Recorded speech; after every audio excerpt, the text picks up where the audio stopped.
ایرانی که سالهای سال داره در حق ما ظلم میکنه، چه مرد چه زن هیچ فرقی نمیکنه. این نیست که بگیم فقط الان به خانوم ها ظلم شد، نه، حکومتی نیست که هیچ کدوم از مایی که اینجا هستیم بخوایمش.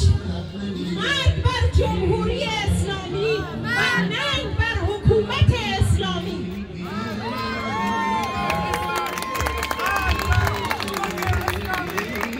من اینجا اومدم به نمایندگی از زنان بختیاری، از مردان بختیاری دعوت کنم تا مثل قدیم خودشون نشون بدن و به میدون بیان در کنار بقیه هموطنامون بیان و مبارزه کنن.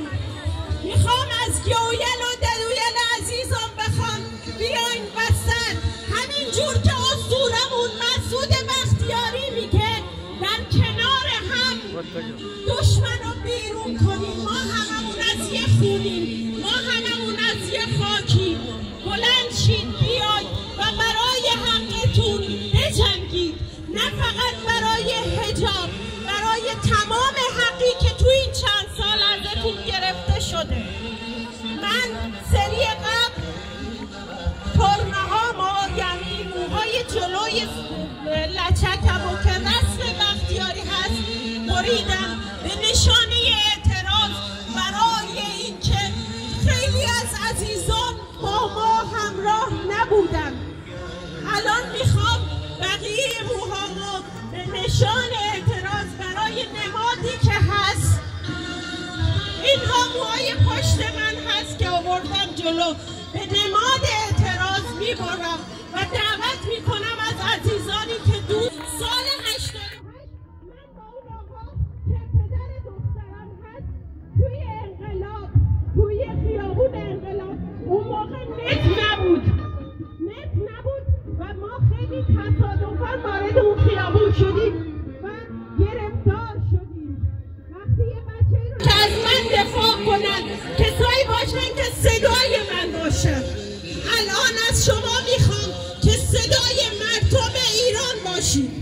من وقت ندارم، نمیتونم بیشتر از این وقت شما رو بگیرم. یه یادی هم میکنم از خواهرانم در افغانستان و اسیرانی که اسیر طالبان افغانستان هستن.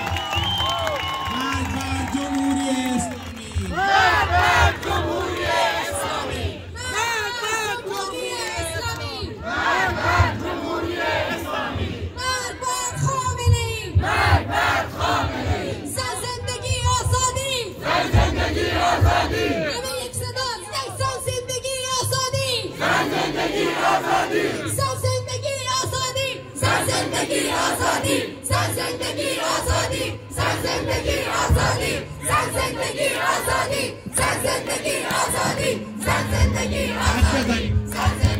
آزادی، زن زندگی آزادی، زن زندگی آزادی، زن زندگی آزادی، زن زندگی آزادی، زن زندگی آزادی، زن زندگی آزادی، زن زندگی آزادی، زن زندگی آزادی، شیران آزادی، شیران آزادی، شیران آزادی، شیران آزادی، شیران آزادی،